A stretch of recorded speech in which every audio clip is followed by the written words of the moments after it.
Hello and welcome to On Wrist Reaction. My name is Blake. My name is Thomas. We are looking at three very different, very unique watches today, some of which I don't think you've even seen before. So this will be fun. There's a couple here. And one of which that you are in the midst of reviewing. By the time this goes up, the review will probably be live. I have not seen it very much in the flesh too. Yeah, So this will be a real, our unedited, honest reactions to these watches. We're going to start with something maybe you haven't heard of. It's called the Trafford Crossroads. That's what it is.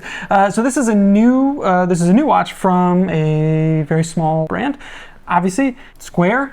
It's got kind of these modern Arabic numerals. Does this remind you of anything? What do you think of when you see this watch? What's your reaction here? Yeah, I think you might be referencing the font, but I'm just gonna go to the case shape. The case shape kind of reminds me of something from Brew.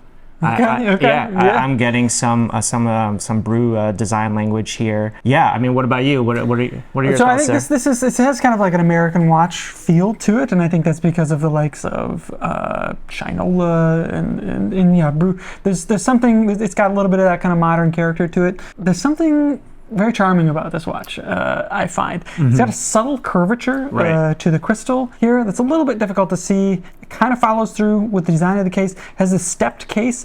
The transition here between the lug and the case in the mid part is a little, I don't know, there's some tension there. I don't know how I feel about it. But the dial itself, I think it has a very compelling, interesting, charming design that I like. And obviously this has a open case back with an automatic movement here. No date, though. Let's see here. Does it have? No.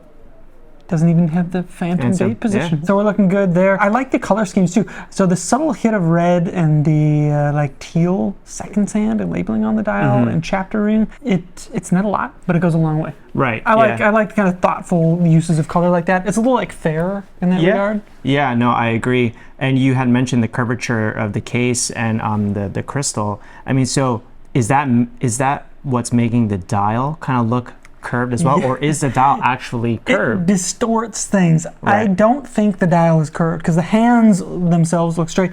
We've got these like open syringe hands, and then the second hand, which, you know, it's not hitting that chapter ring as it goes around the corners. I don't know if that bothers you about square watches. You have a rectangular watch, of course. No, it doesn't bother me at all. And I also just kind of see the center of the dial has a little sunken feature in there. It just adds a different dynamic to the dial there as well. It's got a lot going on. But now that I have it, kind of had more time in hand, it kind of like resembles an Apple Watch kind of too. Wow. Okay. Like it's kind of like that rounded kind of square look to it. But it's okay. Right. Yeah, I mean, I can appreciate that. Yeah. If you're in the market for an analog Apple Watch. An analog Apple Watch, there you go. No, this is it's a fun watch. We will have more on this watch coming soon, including a review. So let us know your thoughts of this thing down in the comments below. That is the Trafford Crossroads. Next up, we're going to move to three watches from another US-based brand. They are based in the Midwest in Chicago. This is So Labs. This is a brand that I think is known for their highly colorful personality and non-metallic watches, but they are offering now steel, automatic powered watches, and we've got three different colorways here. This is a DLC black one. We've got this bead blasted one, and then there's this fully polished, looks kind of chrome there. Look at these things though. Yeah. Have you seen one of these before? I have not. No, this is the first time kind of seeing these in person. I love this black one. These colors on the dial really just pop. So as I move it, you'll see that the larger triangle is the hour hand, and then the minute hand is that hollow one.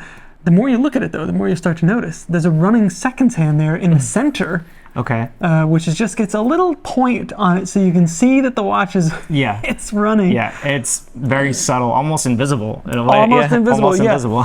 But if you know where to look for it, it's you can find it kind of quickly at a glance and see that your watch is indeed running. And there's another interesting feature about this watch that I just recently discovered.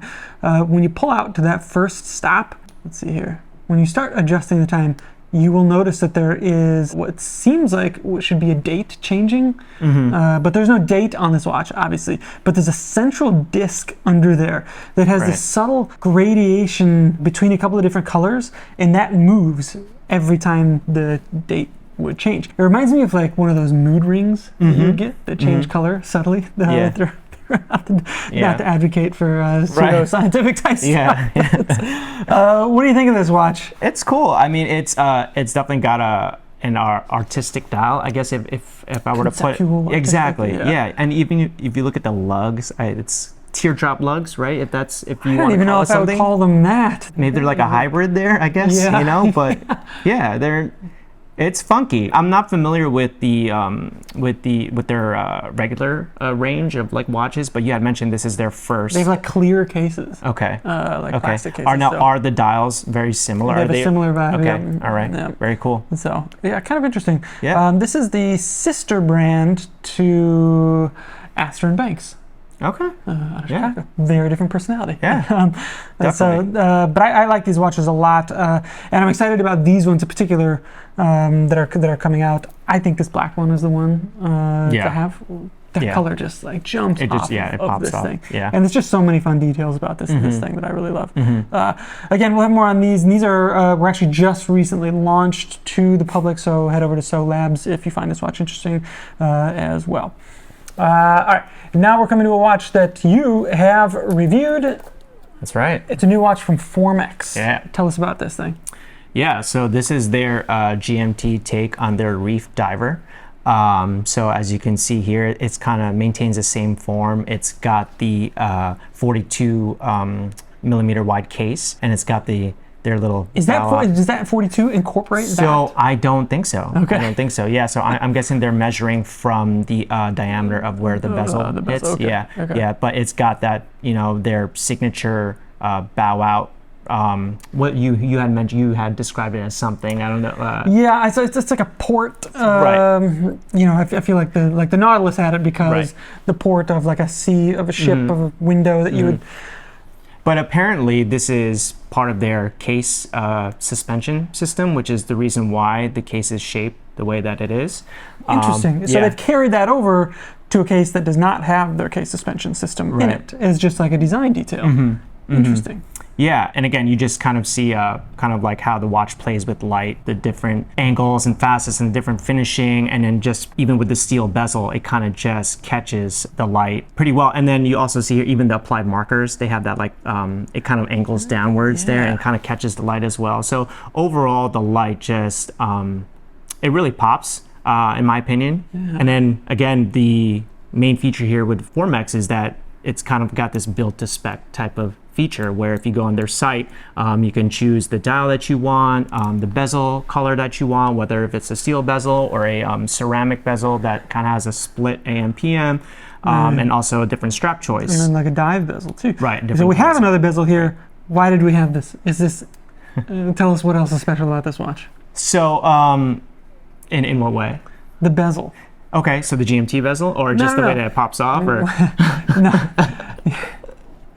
Yes, that's what I was getting at. Okay, all right, gotcha. There's a very unusual feature of this watch. Right, yeah. The bezel comes off. That's right. It can actually pop off, right? So it pops off. Yeah. So we have another bezel here, and this is a whole part of like you can get it, and then get yourself a few different bezels to go along with it. So kind of like opening an oyster a little bit. Okay, so there we see this has the wider grooves here. So how many clicks was this one? 48. 48. Yeah. All right, let's pop the other one on there and see what it looks like. Yeah. There you go. Okay.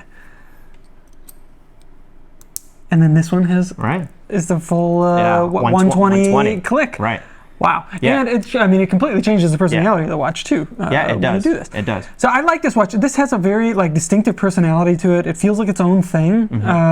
It's got some character. It's got some, the hour markers, the angle into the date window.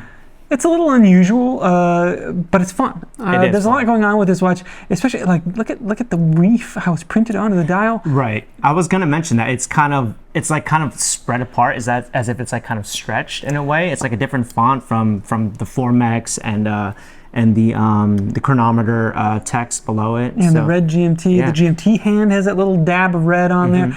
So this is a very, is this a true GMT? No, it's a collar. Okay. Yeah. And what's the price on this thing? I think it's about $2,000. Okay. Yeah, $2,000. About the same as the Manta we were just looking at the other week. And I also think this is cool because I think as far as options goes for a GMT watch with a dive bezel, there's not much out there, or at least that comes to my mind. So the fact that you can actually take a 24-hour bezel off of this and then pop on a dive bezel and not worry about the clicks, so just to clarify, it's like the mechanism is on the bezel itself. It's on the bezel it's on the bezel, so it will adjust. Exactly. That's interesting. And to be clear, these aren't the only two bezels that come. There's a few different bezels. For the 24-hour GMT bezels, they have split colors in different colors as well. They also have a kind of a patina kind of. If you're into that thing. And then I see there's also a quick release. Strap system here, so you can get all manner of straps on this thing as well. I mean, and if you want, we actually have look at this. Yeah. Oh yeah. I mean, try to pop it on and kind of look how easy it just kind of goes in there. And oh boy, am I gonna be able to do this? Oh, let's see here. It's good. Wow. Yeah, it's pretty easy. First try. Okay. Yeah, and it's pretty seamless. But yeah, it's just the ability to kind of change the look of this watch is a neat feature. If you can get past the size of the watch, and again on wrist, I have a 6¼ inch wrist, but it wears fairly well. I mean, it wears fairly thin. I have trouble getting that side in. Well, geez, this is a really cool watch. I like it. You have reviewed this watch. We will have this on the site now. We'll link to that down below. I like this thing. Yeah, this is it's a pretty cool watch. Yeah. Very slim too. For what it is. What is that, about 12 and some change? Right. Actually, it's below 12. I think it's 11. No kidding. Yeah. Wow. Okay. Yeah, 11.9, I believe. Nice job. Formex is doing some really cool stuff there. Yeah, and even here, if you kind of take a look at their rubber strap, it's kind of got a little adjusting mechanism here as well, where you can kind of adjust here. There's a little button here. Oh, that's right. Look at that. Yeah. Leave it to Formex to always kind of surprise with little things like this. Right. Very cool stuff. Hopefully we'll get some more watches from Formex in to review. I think they've got some really cool things that they're working on. But this is the Reef GMT. Let us know what you think about this thing down below, and thanks for tuning in. That has been On Wrist Reaction. Thomas, which one of these things are you taking home with you? I don't know, man. I'm going to have to go with the Formex. The Formex? Yeah, okay. I'm a little biased there. Yeah, I like the Formex a lot as well. I think this is the route that I would go. Yeah. And you're pretty much getting however many straps versus the bezels that multiply it all day. You're getting a lot of different options here with this watch. Very cool. And just kind of handsome, modern looking overall. Let us know what you like of this lot in the comments below, and stay tuned for next time. Take care.